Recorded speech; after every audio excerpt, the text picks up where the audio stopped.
Hi, welcome back to my channel. Today I'm going to do what every other cis man who thinks he's funny does and talk about trans people on the internet, or more accurately, I'm going to be talking about other people talking about trans people on the internet. In a shocking turn of events, Keemstar recently has been doing the work. That is a lie. Keemstar has been doing what he's always been doing and figuring out ways that he can make himself the center of attention. Full disclosure, I do not like Keemstar. I think he is rude and self-centered, and he lacks empathy to a frustrating degree, and he's fueled solely by things that will appease his ego. And I don't think he would disagree with me on much of that. He also tweeted out this image comparing the WWE to Succession, and that's the worst take about Succession I've ever heard. I've got no qualms with the WWE. It's not something I ever got into, but people enjoy it, and it seems to be all in good fun, so I'm not gonna hate for no reason. However, that was the only 2-hour period in which you did not send an email to Mr. Hirsch with the title, "You can't make a tomlet without breaking some Greggs." Come on. Like, let's be serious for a second. Recently, Keemstar has been saying more and more about the trans community, specifically with a tweet that reads, "I will not be buying Hogwarts Legacy. JK won't be Rowling in my money," and then he includes the trans and pride flags, as well as the Ukrainian flag. And that Ukrainian flag lets you know that this is a bit to him, and it's giving off the same energy as that "I support the current thing" meme that conservatives like Elon Musk love to throw around. This was a few days after a video resurfaced of him talking about pronouns. Recently, as you know, I've been dating legal, consenting Gen Z girls, and they've given me their perspective on pronouns, and it kind of opened up my mind to why they're so important. Real quick, the phrase legal consenting Gen Z girls is uniquely terrifying and not something anyone should say, especially not a man in his 40s. I could date someone who's even a little bit older than me, and they would be a legal consenting Gen Z girl. But if I ever described my partner that way, throw me in a fucking alligator pit. I don't need to survive, I just need it to be long and painful, like any conversation with Keemstar. Putting that aside, this and that first tweet, as well as another one where he acknowledges that some trans men have periods, were enough to get people hyped up on the Keemstar trans ally train. So much so that he and the streamer Keffals co-tweeted trans rights, which of course blew up in its own right. And Keffals wrote under that she'd be having Keem on her stream to discuss his bold transition to trans ally. If you've been online as long as I have, a lot of this seems surprising. Even if you haven't seen any of the specifically transphobic things that Keemstar has said, which he has said, Keemstar isn't exactly known for his nuanced takes, or being politically correct, or accepting of marginalized communities, or kind. He's not actively pushing the manosphere, but he certainly isn't against it. There's a reason multiple clips of him saying the N-word are so widely circulated. So he went on Keffals' stream, and believe it or not, Keemstar is not a trans ally. I know. And it's not even me saying that.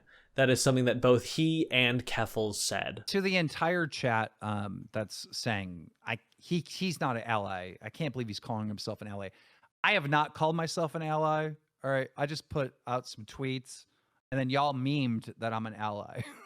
Right? Do I consider him an ally? No, I don't. I don't consider him an ally. I thought it was really funny. The whole thing starts off innocuous enough with him wondering how people possibly could have found him transphobic. I would challenge that, I haven't really changed my mind.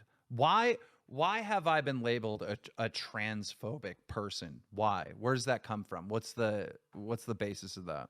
Like, one of our earliest interactions was you intentionally misgendering me, if I remember correctly. I wish, chat and all these people that are saying that I'm transphobic could produce something that shows that I'm transphobic. It's a lot of false allegations nonstop with no receipts to back it up. Again, a quick search of Keemstar's tweets with the word trans in them will show that, yes, he has in fact said things that are transphobic. But don't worry, the head of his company is a trans woman, and he says that early and often. I don't think many people know this, but it should be known. The individual that runs Stromler, that is the head of my company, which I'm, I guess, most known for on the internet, is trans. She's been with me for 7 years. My company is ran by a trans individual. Mhm. So I'm confused on why I've been labeled as this transphobic person. Like when it comes to trans issues, I'm Mhm. constantly hitting up the head of Dromler, who is trans. It's the same energy as people who say, I can't be homophobic, I have gay friends. I can't be racist, I have black friends. Really, really just tokenizing that person for your own benefit. I think my biggest issue is being labeled, all these fucking things when it just based on what? I don't like being on any team. I really don't. I don't like being on a political team. Herd mentality has like stolen the individual thoughts of so many individuals online. You just can't be on a team. You can never really be on a team and be free, in my opinion. Oh, you can't be on a team and be free? Then what's Tom Brady doing? His life's going great. He's free from the playoffs because his team lost. He's free from his marriage because he got divorced. He's free to kiss his son way too much. I'm not even free on Friday. I got work coming up. Brady, he's got nothing to do. I'm not a transphobic person, but also I know very little. There are about 14 gaffillion ways that sentence could have ended worse. But the fact that he needs to specify that he's not transphobic means that something's probably up. If I started a sentence with, I'm not a dog murderer, but also, you'd be fine to never bring a pooch around me in your whole life. What do you think about trans issues being a trend, and because of it being a trend, it creates a lot of problems, right? Someone, What do you mean by trend? well, it's a trend, right? I think most young people support trans issues, right? Let me ask you this: do you Yeah. think that younger people are coming out as part of the LGBTQ in whatever category for clout? In some cases, For me, this is such a clear look into how his brain works. The queer community is certainly more visible now than at any other point in my lifetime. And more, it's something that people who are not part of are not actively harassing and are more accepting of. And here's a fun little graph about left-handedness and a picture of an airplane. I don't know why I put these on the screen right now. I just, something about what I'm saying just made me want to look at a line and a plane. And there's no reason at all for these to be on the screen. It's purely coincidental and non-sequitorial. Is non-sequitorial a real word? It sounds like something that a horse would be called. He still thinks that some people are doing it for attention, rather than because the world is a safer place to be trans, to be gay, to be an NB. Surely it's all for attention and clout, and not because we're moving towards a world that is a kinder and safer place to exist in. It's not because we're moving towards it, because that's too passive. People have fought. People have literally bled to make the world a kinder, safer, more accepting place where people can authentically be themselves. But like a coming out post would get so many likes on Twitter. So, I seen chat was really tearing me up over not being able to like really adapt to the they them. I'm 40 years old. I am 40 years old, people. If somebody in my real life wanted to be referred to as they them, I don't know how I'd ever be able to just do that. I don't know. I mean, I would, but I'd have to consciously go out of my way to not misgender. so then do that. Make the conscious effort to do that. What? Really? It's not that hard. And you know how I know it's not that hard? Because Keemstar himself did it. Yeah, they went to Target to get some new clothes or something. That doesn't sound like a weird sentence. I think whoever I'm having the conversation with would be like, who's they? Then you say their name. So and so. Well, who were they with? No, they were by themselves. Like, you know what I mean? It just doesn't. Well, maybe It it's like doesn't you got to seem get into a natural. situation like this. I mean, you said it with such ease there. This is not some Sisyphean task. This is making toast. Slowly throughout the stream, the conversation becomes less and less about trans issues and more about the laundry list of terrible things Keemstar has done. At one point, they get into a tangent as to whether or not it is anti-Semitic to say, Everybody tweet at fucking H3H3, death to all Jews. I remember that. It is. It is. He does the typical thing that famous people who have been called out on their actions do and say, oh, but the context. Oh, it was a different time. Oh, it was just a meme. Because it was the meme and the ongoing meme, death to all whatever, which no one believes. It's not actually anti-Semitic. There's no hate, right? Because it's just a meme that people are saying, right? There's no actual hate behind that towards Jewish people. For most people at that time when that controversy was going on, that are quote tweeting that meme or, using that meme, they don't actually mean it, right? Then it's not a real thing. It's not like really like they don't actually want any harm to come to Jewish people. You Let's understand that? say It's like a meme. And I don't know. I don't really think it was just a meme ever. Yeah, that's one of those sentences that's never really stripped of its meaning. Like, I can tell a close friend of mine I hate them, and they know that I don't actually hate them. In fact, me saying I hate you means I love you. To say that to someone you are publicly feuding with, who is Jewish, seems actively bad. if you want to make a turnaround, I think the problem is that people are going to remember this other shit too. It's going to be a whole process.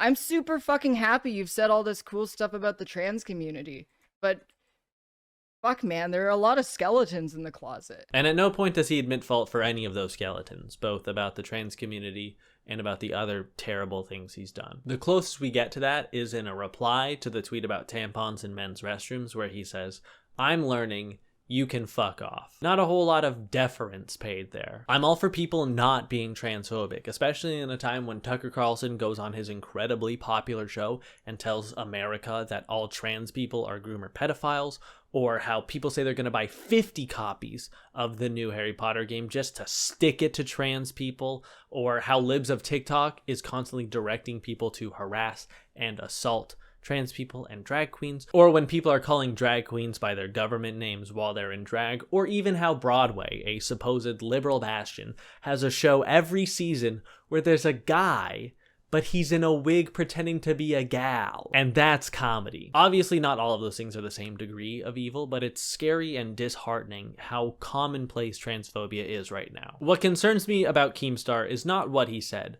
but the way that he was rewarded for this charade. It's pretty clear that this is all just a bit to him. He even said, I'm adding pronouns, I'm just going with the meme being that Keemstar is a trans ally. It was a way to get attention and some good PR, and it worked. In her video about John Mulaney, Ro Ramdan talks about, there is a plague spreading rapidly through society, and I call it exceptional white guy syndrome. Now, in identifying this affliction, I am not trying to insinuate or assert that white men cannot be good allies or even good people. I just am trying to say that they might get idolized for less than like non-white non-men. So when they fuck up, they might fall from a higher pedestal than maybe they logically should have been sitting on. To extrapolate on that idea just a little, cis white men who don't have that same veneer of leftism also have an easier time garnering praise for the crumbs of progressivism that they do show. When Logan Paul defended Harry Styles wearing a dress on a magazine cover, and we're not going to talk about how this is a cis white man defending another cis white man, or how Logan has hired all of those people who are on his own podcast, so he put people in place who are going to disagree with him. So many articles and tweets were written about how great of an ally he was, including one that was called Logan Paul Stuns Twitter with Masterclass in Addressing Toxic Masculinity in Response to Harry Styles' Comments. And I just don't know that Logan Paul is equipped to give a masterclass on anything, much less how to address the failings of the gender binary. And I've been on the receiving end of this disproportionate praise too. I'm a fairly politically involved cis-het white man. I'm a leftist, and I talk about the world I exist in, which is riddled with inequity and injustice. I'm not gonna lie, it's nice when people respond positively to something that you've made, where you're talking about how the world could be a better place, or when you call someone out for doing something that's wrong. But also, I am a white man with a theater degree. I am an entertainer. I feel very lucky to be on a side of YouTube that is progressive and inclusive and just generally kind, but I don't need to be rewarded for not hating people. That should just be the way it is. And I know that it's not. And that fucking sucks. And me being a man who's comfortable in my masculinity and who's accepting and welcoming of others is part of why people like me. But again, that should just be the way that it is. I don't really refer to myself as an ally because cishet white guy, I don't get to pick who is and who isn't an ally. I'm not a part of a marginalized community unless you count gamers, so I'm not going to self-profess that I know all of the intricacies of intersectionality, and I'm incredibly well-versed in everything there is to know about marginalized identity. So I must be one of the good ones. That's not my place. It's not my call to make. And that's okay. I aspire to be someone who people feel comfortable with and safe with, and to be a good person and a good man, and someone that people would call an ally. And through all of that and my actions, I hope that people would consider me an ally to their community. But that's their call to make, not mine. It's kind of the same reason I haven't tweeted about trans people out of the blue. Because one, that's kind of weirdo shit. And two, it's not my fucking space. Are there issues within the trans community? Of course there are. You're gonna find that in any community. But the people who really know what those issues are and how to solve them are going to be in that community. So I will continue to defer to them because they know what they're talking about. There are also a ton of issues that men have to deal with. And I would love to be part of those solutions. And none of those solutions involve the fucking Matrix. Shout out to all the trans creators, both here on YouTube and abroad across the whole World Wide Web. Some people who I like, Ro, obviously I include her in this video, ContraPoints, PhilosophyTube, Bombastic Noah. Over on Twitter, you've got Left at London, Liv Agar, or Agar, I don't know how to say it. I've only ever seen it written out and never spoken. Juniper, Transgender Marks. In the gaming community, SK Overwatch, and the entirety of Blazeball. Let's just go with that. Anyway, thank you so much for watching this video. I really hope you enjoyed it. If you did and you wouldn't mind leaving a like or subscribing, I'd really appreciate that too. I filmed the choices video like 2 days ago, and so that'll come out after this one. But I felt this was more important because the lives of trans people are much more important than the life of Prince Pete Davidson and dumbass Peckerwood. I have no difficulty saying that sentence at all. So yeah, hopefully that'll be out soon. Again, thank you so much for watching. I know there's not as many jokes in this one, but that's okay. That's all right. I can talk about serious things too. I hope you enjoy this one, and hopefully I'll see you in the next one. Bye-bye.